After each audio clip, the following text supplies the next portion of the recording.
నిన్న రాత్రి 8:30 సమయాన ఈ తిరుపతిలో అయితే తొక్కిసలాట జరిగింది. ఈ వైకుంఠ దర్శనం టోకెన్ల విషయంలో గాను అక్కడ ఎక్కువ మంది భక్తులు అయితే పోటెత్తి ఆ టోకెన్ల విషయం కోసం వచ్చారు. ఈ ప్రాసెస్ లో అక్కడైతే తొక్కిసలాట జరిగింది. ఇప్పటికే అక్కడ 6 మంది అయితే మరణించారు. అందులో 5 మహిళలు ఉన్నారు, ఒక పురుషుడు ఉన్నారు.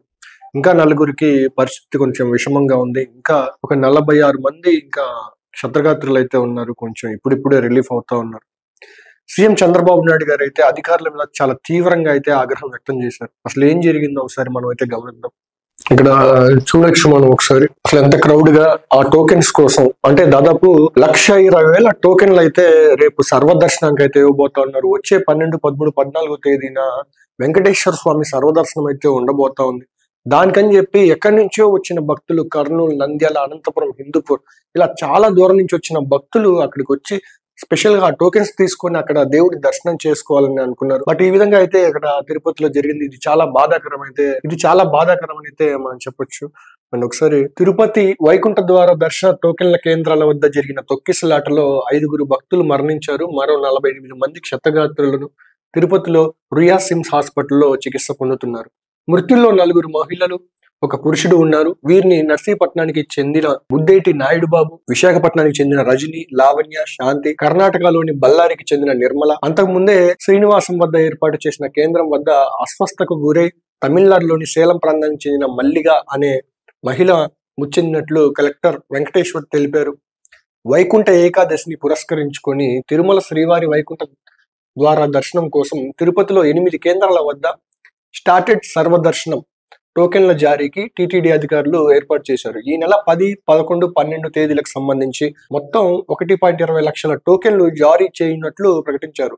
9వ తేదీ గురువారం ఉదయం 5 గంటలకు టోకెన్ల జారీ ప్రక్రియ ప్రారంభించినట్టు వెల్లడించారు. దీంతో బుధవారం ఉదయం నుంచే రాష్ట్రంతో పాటు పొరుగునున్న తమిళనాడు, తెలంగాణ, కర్ణాటకల నుంచి పెద్ద సంఖ్యలో భక్తులు ఈ కేంద్రం వద్దకు చేరుకున్నారు. బుధవారం సాయంత్రానికి భారీగా సంఖ్యలో పోగయ్యారు. మొత్తం 4 ప్రాంతాల్లో తొక్కిసలాట జరిగింది. తొలుత జీవకోన వద్ద ఉన్న జిల్లా పరిషత్ ఉన్నత పాఠశాల వద్ద స్వల్ప తోపులాట చోటు చేసుకుంది. రాత్రి 7 గంటల సమయంలో భక్తులు ఒక్కసారిగా క్యూ లైన్లోకి ప్రవేశించబోయారు. పోలీసులు అడ్డుకునేందుకు ప్రయత్నించిన తోసుకుంటూ లోపలికి వెళ్లే కార్యక్రమంలో ఈ తోపులాట జరిగింది. ఎస్పీ సుబ్బరాయుడు అక్కడికి వెళ్లి పరిస్థితిని అదుపులోకి తెచ్చారు. అక్కడ చూడొచ్చు ఒకసారి మనం అక్కడ ఈ తొక్కిసలాట అయితే సడన్ గా వాళ్ళు అప్పటికి మీడియా ముఖంగా ఏం చెప్తున్నారంటే అక్కడ ఉన్నటువంటి క్షతగాత్రులు మేము దాదాపు 5:30 నుంచి ఇక్కడ టోకెన్స్ ఇస్తారని వెయిట్ చేస్తా ఉన్నాము. ఆ టైంలో సడన్ గా గేట్లు అయితే ఓపెన్ చేశారు. మేమందరం ఒకేసారి లోపలికి వెళ్ళిపోయాం. ఈ గ్యాప్ లో ఒక గేట్ అనేది సైడ్ కొరిగింది. అలా ఈ తొక్కిసలాట అయితే సంభవించింది. కింద చాలా మంది పడిపోయారు. అయినా తొక్కుంటూ అలాగే వెళ్ళిపోతా ఉన్నారు. అందులో పోలీసు వాళ్ళు వెంటనే రెస్పాండ్ అయిపోయి కొంతమందికి సిపిఆర్ చేసి అంబులెన్స్ అయితే ఎక్కించారు. కానీ అంబులెన్స్ డ్రైవర్ నిర్లక్ష్యం వల్ల కొంతమంది ప్రాణాలు పోయాయి అని చెప్పేసి అయితే అక్కడ ఉన్నటువంటి కొంతమంది చెప్తా ఉన్నారు. అండ్ ఒకసారి చూడొచ్చు ఈ బ్యారికేడ్స్ కూడా అయితే కంప్లీట్ గా తోసేస్తున్నారు. అక్కడ పోలీసులు ఉన్నారు. అయినా కానీ అక్కడ క్రౌడ్ ని కంట్రోల్ చేయలేకపోతున్నారు. కేవలం ఇది అధికారులు తప్పిదం మాత్రమే. ఈ టీటీడీ అధికారులు ఎవరైతే దీనికైతే ఉన్నారో ఈ టికెట్స్ ఎలా అయితే ఇవ్వాలి సిస్టమ్ అనేది వీళ్ళ తప్పిదమే అని చెప్పొచ్చు. ఎందుకంటే ఒకేసారి అంటే ఈ సర్వదర్శనం కోసం భక్తులు ఎక్కడి నుంచో వస్తున్నారు. ఒక్క మన రాష్ట్రమే కాకుండా చుట్టుపక్కల తెలంగాణ, తమిళనాడు, కర్ణాటక, కేరళ ఇక్కడ చాలా మంది దూరం నుంచి వచ్చి ఇక్కడ సర్వదర్శనం టికెట్స్ కోసం వెయిట్ చేస్తున్నారు. మరణించిన వాళ్ళు కూడా తమిళనాడుకు చెందిన వాసులు ఉన్నారు, కర్ణాటకకు చెందిన వాసులు ఉన్నారు. దాదాపుగా 48 మందికి గాయాలయ్యాయి. తొక్కిసలాటలో మరో 48 మంది భక్తులు గాయాలయ్యాయి. వారిలో 12 మందికి సిమ్స్ లో, 36 మందికి రుయా ఆసుపత్రిలో చికిత్స అందిస్తున్నారు. ఆసుపత్రుల వద్ద అంబులెన్స్ లో మోత, క్షతగాత్రుల బంధువుల రోదనలు, రుయా ఆసుపత్రి ప్రాంగణం వద్ద దయనీయ పరిస్థితి నెలకొంది. ఆసుపత్రికి తీసుకొచ్చి చికిత్స అందించే సమయంలో క్షతగాత్రుల హాహాకారాలు విని అక్కడున్న వారంతా చలించిపోయారు. తిరుపతి జిల్లా కలెక్టర్ వెంకటేశ్వర్ గారు అయితే అక్కడ ఆసుపత్రిలో పనిచేసే వాళ్ళందరినీ హుటాహుటిన అధికారులందరినీ రప్పించి వీళ్ళకి మెరుగైన వైద్యం అందించాలి, ఎవరికి ఏం కాకూడదనే ఉద్దేశంతో అయితే కలెక్టర్ గారు అయితే తోడ్పడుతున్నారు. అండ్ అదే విధంగా అయితే చంద్రబాబు నాయుడు గారు అయితే అధికారుల మీద అయితే చాలా తీవ్ర ఆగ్రహం వ్యక్తం చేశారు. అండ్ అదేవిధంగా తెలంగాణ సీఎం రేవంత్ రెడ్డి గారు కూడా మెరుగైన వైద్యం అందించాలి వారికి అని చెప్పేసి అయితే ఆయన అయితే చెప్పారు. చంద్రబాబు నాయుడు గారు ఈ రోజు ఉదయాన్నే తిరుపతికి అయితే బయలుదేరుతున్నారు. అక్కడ ఎవరైతే క్షతగాత్రులు ఉన్నారో వాళ్ళని పరామర్శించబోతా ఉన్నారు. అండ్ అదే విధంగా ఎక్కడ తొక్కిసలాట జరిగిందని దాని మీద ఒక పరిశీలించి ఇలాంటివి భవిష్యత్తులో జరగకూడదనే ఉద్దేశంతో అయితే చంద్రబాబు నాయుడు గారు అయితే మాట్లాడుతూ ఉన్నారు. అండ్ అదేవిధంగా అధికారుల తప్పిదం మాత్రమే, అధికారుల మీద చాలా తీవ్రంగా అయితే చంద్రబాబు నాయుడు గారు మండిపడ్డారు. అండ్ అదేవిధంగా చూడొచ్చు మనం ఒకసారి పోలీసు వారు అక్కడ ఉన్నటువంటి వెంటనే తొక్కిసలాట పాలైన వాళ్ళని వెంటనే వెంటనే అక్కడ అంతా క్రౌడ్ అంతా క్లియర్ చేసి ఎవరైతే అక్కడ ఉన్నారో వాళ్ళకి సిపిఆర్ చేస్తూ బతికించడానికి ట్రై చేసినటువంటి దృశ్యాలు ఇవి. చాలా హృదయాన్ని కలిచివేస్తున్నటువంటి దృశ్యాలు.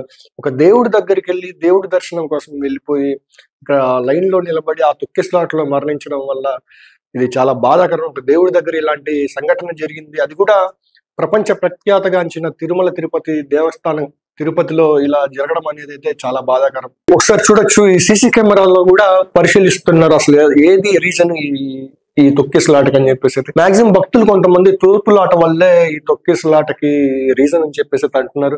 ఒకసారి చూడొచ్చు, ఇక్కడ ఒకసారి ఈ బ్యారికేడ్స్ మధ్యలో ఇలా వెళ్తా ఉన్నారు రోడ్ అంపటి. సడన్ గా అలా తోపులాట అయితే జరిగింది. అలా ఒకళ్ళు తొక్కి సడన్ గా గేట్లు ఓపెన్ చేయడం వల్ల, ఆ టోకెన్స్ ఇవ్వడం వల్ల, ఆ టోకెన్స్ కోసం గేట్లు ఓపెన్ చేయడం వల్ల ఈ తోపులాట అయితే సంభవించింది.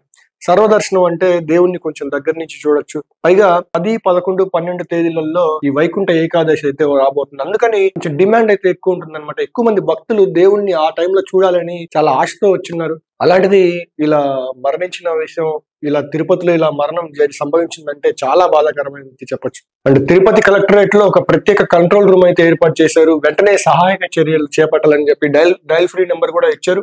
087722360007 నెంబర్ ను ఇంకా ఏమన్నా సహకారం కావాలంటే ఈ నెంబర్ కి అయితే సంప్రదించి కలెక్టర్ గారు అయితే వెంకటేశ్వర్ గారు అయితే చెప్పారు. అండ్ చంద్రబాబు నాయుడు గారు భక్తులు ఎక్కువ మంది వస్తారని మీరెందుకు ఏర్పాట్లు చేయట్లేదు అని చెప్పి చాలా తీవ్ర ఆగ్రహానికి అయితే వ్యక్తం చేశారు. నిన్న వైజాగ్ లో ఒక మంచి ప్రోగ్రామ్ చేసుకున్నాము. మన రాష్ట్రంకి దాదాపు 2 లక్షల కోట్ల పెట్టుబడులు వచ్చాయి. నరేంద్ర మోదీ గారు వచ్చారు. ఇలా మంచి జరిగే లోపే ఇలా తిరుపతిలో దేవుడి దగ్గర ఇలా మరణ వార్త విని చంద్రబాబు నాయుడు గారు అయితే చాలా ఆగ్రహం వ్యక్తం చేశారు అధికారుల మీద. మన అదేవిధంగా ఈ విషయం మీద నరేంద్ర మోదీ గారు కూడా అయితే సంతాపం వ్యక్తం చేశారు. ఇలా దేవుడి దగ్గర చనిపోవడం అనేది చాలా బాధాకరం అని అయితే ఆయన అయితే చెప్పారు. అండ్ పురంధేశ్వరి గారు దీనికి రీజన్ ఎవరైతే అధికారులు ఉన్నారో వాళ్ళపై కఠిన చర్యలు తీసుకోవాలి అని చెప్పేసి అయితే పురంధేశ్వరి గారు అయితే చెప్తా ఉన్నారు. ఏది ఏమైనప్పటికీ దేవుడి దర్శనం కోసం వెళ్ళి అక్కడ మరణం అయితే సంభవించింది. ఇది చాలా బాధాకరం.